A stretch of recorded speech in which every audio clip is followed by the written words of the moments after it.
Hello there folks, welcome back to the Chap's Guide. My name is Ash and I am your host on this journey through men's style, self-development and personal grooming. Now very recently, myself and Chris from the British Dapper YouTube channel held a bit of a meet and greet in London, and while we were in the city we took the opportunity to meet up in our hotel and to answer some of the many questions which have been sent in by our viewers. So we sat down and we just basically knocked these questions around and gave our off-the-cuff responses to hopefully give people some steer and some direction on their own individual journeys to Chap Nirvana. So here is the first of 3 Q&A videos which me and Chris made in our trip to London just a few weeks ago. Okay, well, here we go then. It is time for us to answer some of the questions you've sent in. Now, before you say anything, yeah, we are in a very small hotel room in the Union Jack Club in London, so excuses for the less than fantastic cinematography you're going to see today. So you have sent some questions in for me and Chris to discuss. We haven't, well, I've seen them before, but I haven't put any thought into them. I've just cut and pasted them into this bit of paper. So this is us genuinely having a chit-chat about the questions which you have sent in. Simple as that. No sort of preparatory research, nothing like that. So, shall I go for it? I'll go for it. So, our first question comes from Ali White TC, and he says, due to a health condition, I find wearing braces much more comfortable than a belt, but also more interesting style-wise too. However, I'm in my late 20s and of slim build, and worry that wearing braces at this age can be seen as eccentric. Do you have any tips for styling braces in a non-formal setting without being seen as trying too hard? What do you think of that then? Braces in your 20s. Well, braces are a traditional way of holding your trousers up at the end of the day, and I suppose it depends on how flamboyant you are with those braces and the colours of them. So if you're typically wearing a suit, you shouldn't be seeing the braces in the first place. Yeah. And if you're wearing a jumper over a pair of trousers and a shirt, again, you wouldn't really see the braces. But I suppose if you're going to wear a shirt and braces, I would change that to side tabs on your trousers and not wear the braces personally. Yeah. But if for medical reasons you can't do that, then I suppose I would try and mute the colour of the braces to make it so they don't stand out quite as much. So maybe if you're wearing light colours, wear lighter coloured braces rather than dark, because when you contrast something it draws the attention more. So that would be my initial reaction to it. I mean, I don't wear braces myself. I think I have heard, and I have worn them, but I have heard that they do offer a more comfortable option. Yeah. People who wear them tend to swear by them, don't they? They say they're better than a belt. Yeah. But I would just echo what Chris has said there. I mean, I think depending on, it's like wearing a tie, isn't it? Right? If you wore a simple black tie or a navy tie, it would be innocuous, you wouldn't notice it. But if I wore bright red or bright yellow tie, it's going to draw the eye immediately. I would say adopt that approach when it comes to your braces. You are going to be an outlier. If you're in your 20s wearing braces, you are going to be somewhat different to your contemporaries. But have confidence, isn't it? Wear clothing with confidence, that's all I would say. There we go. Right, so this is from somebody called K Kunz, who says, I have a question for you and Chris. When you make a video, what do you enjoy and why? Is it actually making the video or the research that goes into it beforehand? Well, I would say that I don't enjoy any of the process. I think the research, because there's a sort of a limit how far you can go with your knowledge. I tend to give it a very much working class background, so the only experience I have is via my uncle, who was a tailor. He gave me a lot of information and understanding about suits and clothes, but there is a sort of a level where you basically bottom out, and so if you start talking about sartorial, more sartorial things, then I do have to do a bit of research about it, and some of the presentations I've done involve history, you know, so therefore you have to learn that history. So I enjoy that bit, but the videos themselves, you know, I find them quite stressful. I think most people that are not used to doing presentations, it does affect you a little bit.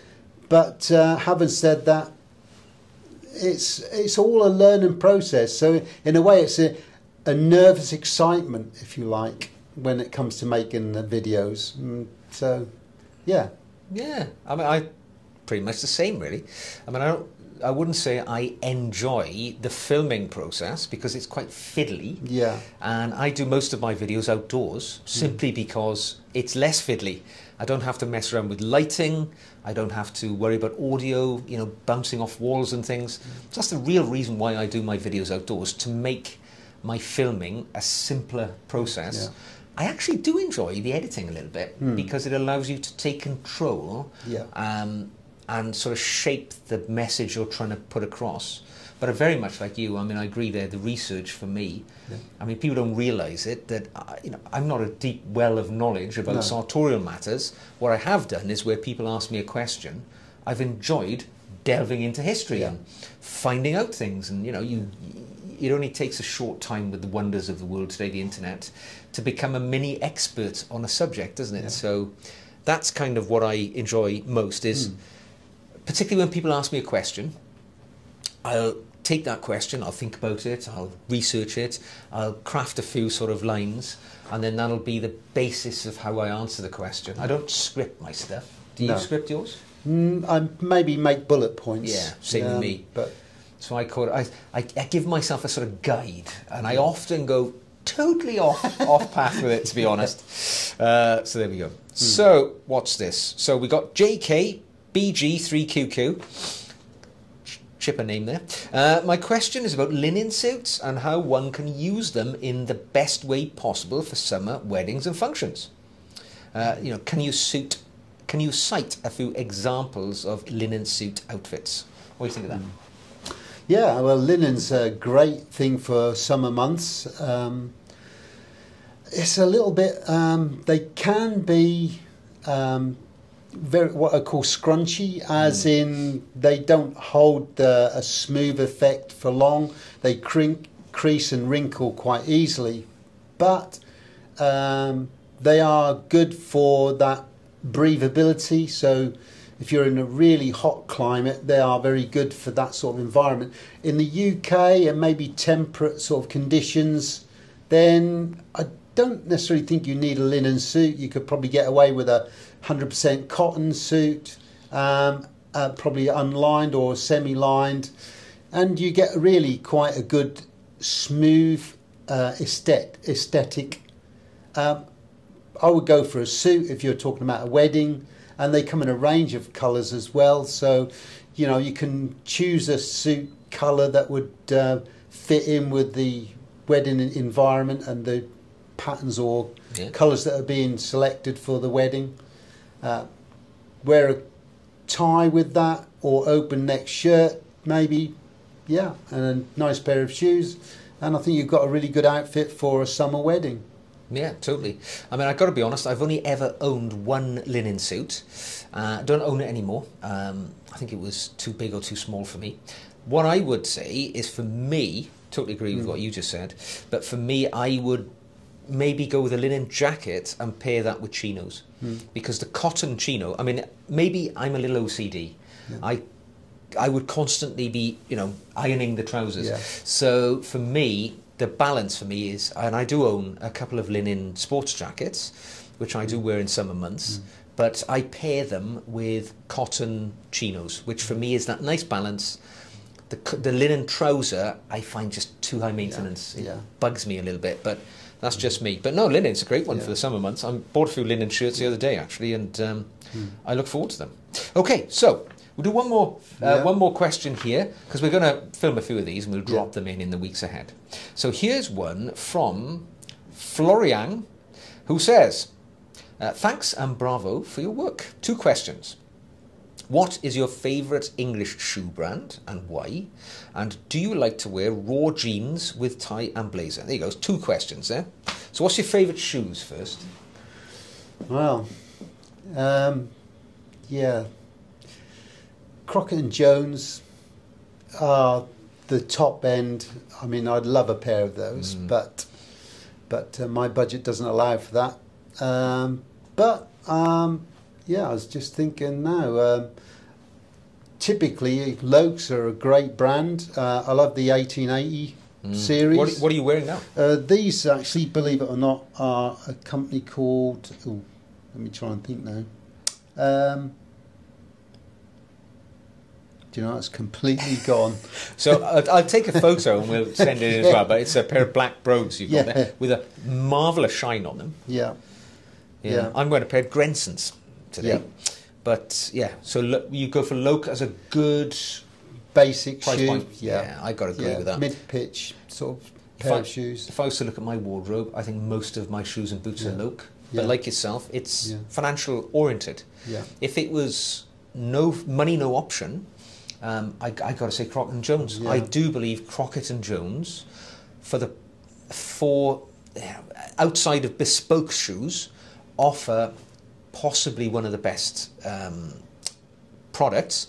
Edward Green definitely, probably a little bit better than Crockett and Jones, but they are very expensive. So I think Crockett and Jones for the average man man, if you can afford to spend £650, I think it's there or thereabouts. Maybe slightly one little bit above Loke, and that would be Cheney. I do like Cheney. Totally British, all made in the UK, and not crushingly expensive. So that's what I would say. Yeah. So what do you think about wearing raw jeans with tie and a blazer? Is that blasphemy, or can you do it? Yeah, I'm not a lover of that look. I think if you're going to wear jeans and a blazer, that's fine. Then maybe an open neck shirt, because it's a little bit too of a clash between casual and formal. Yeah. It's just too extreme. Yeah. So I think if you're going to go casual, then go casual. Yeah. If you're going to wear a tie, then I think that dictates maybe something like a pair of chinos or something along those lines. Absolutely. I mean, the question I would ask is, what are you trying to achieve with the look? Yeah. You know, if you're wearing jeans and then you're wearing a tie and blazer, you're obviously going to wear a dress shirt with that as well. You've got a mismatch there. Yeah. I mean, if you wear jeans and just a blazer with an open neck shirt, maybe, and even then it wouldn't be my style. I mean, I don't wear jeans. I stopped wearing jeans quite a few years ago now, other than doing manual labour. Yeah. But I know Ralph Lauren typically does wear jeans and a blazer, and he's always provide that look. Yeah. And he has, in America, it's quite common to see people wearing jeans and a tie with a blazer. But personally, from a sartorial point of view, it just grates a little bit too much for me. Yeah, there's too much disparity between the formality of the upper half and the bottom half. Yeah. And then you'd say, well, what shoes are you wearing with those jeans? You know, if you're wearing dress shoes with a pair of jeans and then on the upper half you're entirely formally dressed, it looks weird. I just can't see it working. So that would be my thought. Yeah. So there we go. We've answered some of your questions. I think about 4 or 5 of them. We're going to do another video like this straight afterwards, so you'll see that one popping along too. So yeah, plenty of questions to be going on with. Yeah. So there we go, folks. Those were the questions and answers which we were able to deal with while we were up in London at the most recent meeting of the Nirvana Club. Now, if you'd like to throw a question in, which I will answer on my own channel, or maybe share with Chris and do another one of those Q&As the next time we meet, feel free, drop me an email or just drop it into the comments of this video and I will do my best to make sure that gets answered. Now, if you'd like to support the channel, you could buy me a coffee or become a patron. And my patrons very much make up the members of the Nirvana Club and the people who share that strong sartorial interest with me here. I make additional video content for those people on my Patreon channel, the link to which you will find in the show notes below this video. So until the next time, take care, and I will see you again very soon.